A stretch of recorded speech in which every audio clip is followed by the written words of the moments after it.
Hi, how are you? And it's lovely to be with you. So we're about to do the tarot for the Sun, moving out of Scorpio and moving into Sagittarius. So that deep retrospection and introspection we've been having has almost come to an end. We're just doing a little bit of tidying up and unpacking. And we've got Mercury and Mars moving into Scorpio. So, oops, we've got something that just came up. Oh yeah, 7 of water. So what that's going to be doing, of course, is actually pushing us to get a greater understanding. And Sagittarius with the Sun is having a good look at the bigger picture and really enabling us to really dream really big for us and dream a lot more freer. So it's a lot more loosening up. I've got the good tarot. It seemed to be the right one to be using, so I'm just pulling up. Okay, oops. Cards, and they're looking very beautiful.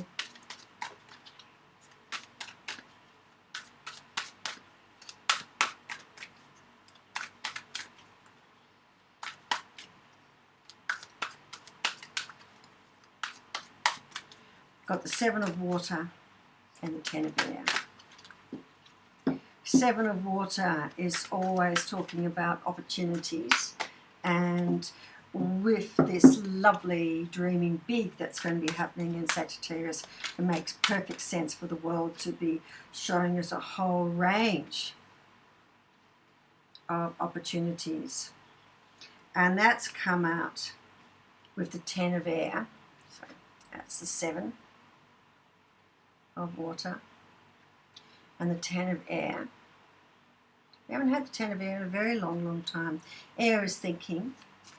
So the 10 of air is the end of a phase of something. So we've very much reached the end of a way of thinking about something. And the way that I'm reading that is that there's an opening up. So we might have been very restricted about something. And now we've got a lot more openings coming up. We've also got the temptation, that's the 15, which is sitting under the 7, talking about opportunities. And one of the things that we need to just be a little bit wary about, Sagittarius is fantastic because it's all about growth and personal growth, but it's highly optimistic. So Scorpio likes a little bit of exaggeration. So I think that temptation there is just reminding us that sometimes it might look like a golden opportunity, but that doesn't necessarily mean that it's true. So we need to be a little bit more wary. And what we've got here, very interestingly, is the Queen of Fire. That came out with temptation. And can you see that where that flame is? It's right over the heart. The queens have often got to do with intuition. They're far more intuitive than the king. And fire is all about our relationship, to the world and what drives us. So we've got a little bit of a sense of trust our intuition. And what that means is if something looks too good to be true, trust that it is.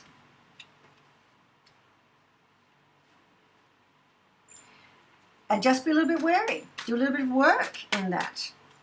Because Mars and Mercury is going to be asking us to really dig deep and get a good understanding of who we are. So let's see what the other messages are that's coming up. Oh, love has just come up.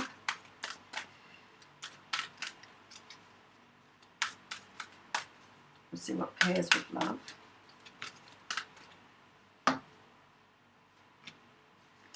Ooh, and the 5 of fire. Now the 5s, I see them as change cards, but also they're not comfortable change cards, but something's pushing us to make a change with the 5 of fire. And this has got to do with our relationship to the rest of the world, which is also what is going to be happening with the Sun moving into Scorpio. And what we've been given is the love, and you can see she's with the lion, which is also strength, and the 2 pillars. So it's looking at a gateway. So what this is saying is there is going to be, and there is a huge opportunity for us to change. how we see our relationship with the world. Because if we want to change who we are and we want to change our life, we have to do that internally. It doesn't happen externally, well, not in a real sense. I mean, you can obviously change the way you appear and the job that you do and all of that, but fundamentally you have to change inside to change the outside. So this is saying have courage. Trust your intuition, because this is the time for us to really be looking at changing how we impact the world and what our impact on the world is. Okay, underneath the love card, which is a 6, we get the 6 of water, which is also talking about love, but you can see here it's talking about self-love and nurturing. And that's the impulse I also get with the lion there. And the thought just came into my head. Love is a choice we make every day. So we're definitely being asked to choose love and to choose to love and honor ourselves. So perhaps those of us who haven't been honoring ourselves in the past, or elements of ourselves in the past, now might be a really good time to do that. I watched last week Hannah Gadsby, who's an Australian, well, she's more than just a comic. She's a very well-respected academic art commentator, not in the academic sense of it, but in the public, almost feminist sense of it, I suppose. And an orator, very gifted woman, had a very, very difficult life.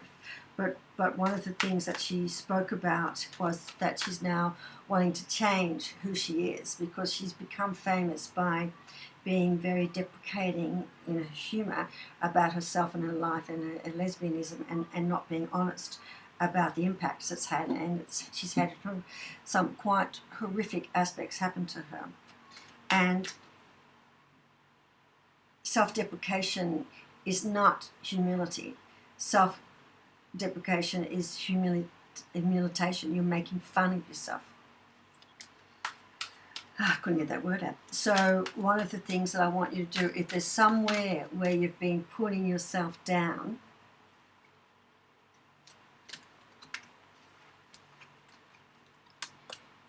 even if it's been a joke, but remember that's a defense mechanism, time to stop.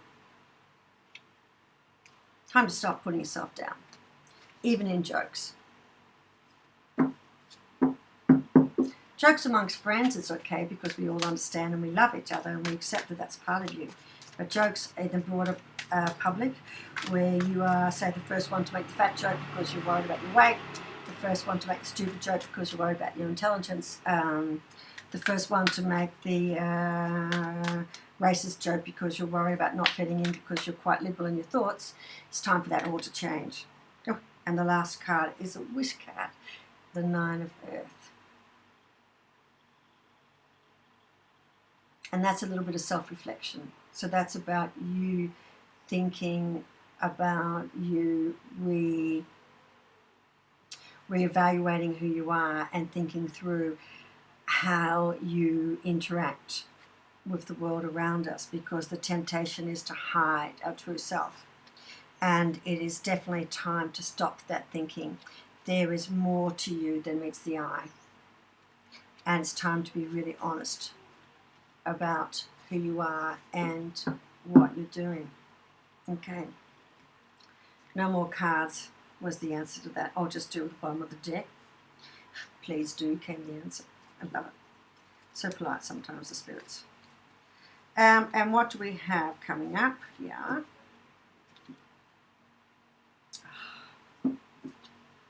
Ace of Air. New beginnings, about how we think about ourselves and how we think about our place in the rest of the world. So we get the 10 of Air, which is an ending, and the Ace of Air, which is a beginning. How fantastic. And let's just use the Ken Dowling cards and see if there's any messages coming in from that. Oh, and one just flipped. One just really flipped. Okay, I just asked if there's more, and the answer came through yes. So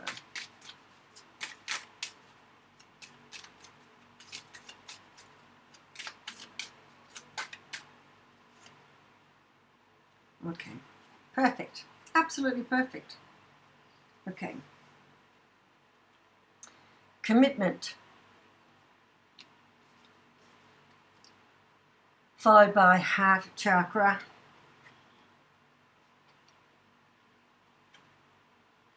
Love. Okay. Commitment.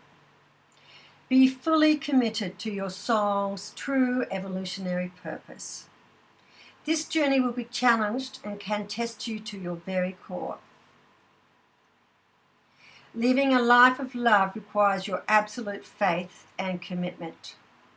Know and accept all of yourself and share your gifts lovingly with your fellow beings.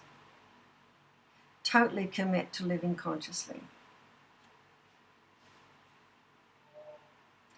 Know and accept all of yourself and share your gifts lovingly.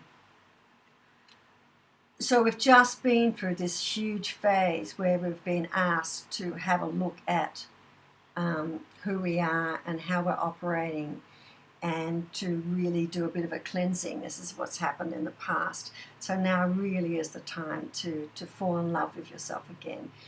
And I just want to remind you that sometimes the image we have in our mind of who we are and the difficulty that we have expressing love to who we are now is because we're trapped in the subconscious perspective of who we were when we formed that thought about ourselves as not being worthy.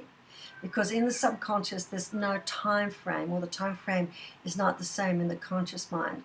So at whatever age you were hurt, whatever age you framed that impenetrable image of you as not being lovable or worthy of love, or being incapable in some way, shape or form, or not perfect in some way, shape or form, and not perfect is a serious flaw. It's not a flaw at all. It's true, it's life. At whatever age we felt that, we've kept that, and it's no longer true because you're not the person you were, but you haven't brought that up into bringing it forward and creating it into now your authentic self.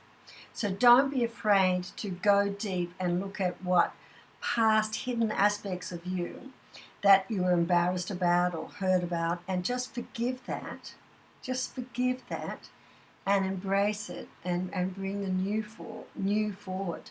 And the new forward is you. Bring you forward. It's wonderful. It's beautiful. Heart chakra is how you do it. And if you don't know how to do it with your heart chakra, just spend a little time with self-love. Your heart chakra is your sensory connection to the universe. Your feelings are your truth, insight and wisdom. See, it's all about love and understanding. Your purest feelings are always positive, loving, simple and easy for you to understand. Align your mind to support and empower your heart's intentions. Love in all that I am. It's time to fall in love with who you are. It's time to fall in love with who you are now in this world. And it's time to fall in love with all of the things that you can do to impact and dramatically change in small ways. Because remember, a butterfly's wings? It doesn't have to be huge. Just making a small change can have a huge impact. All right? That's the tarot. Time to forgive and fall in love with yourself, and to bring all of you together now. Okay. Live in the moment. Bye-bye.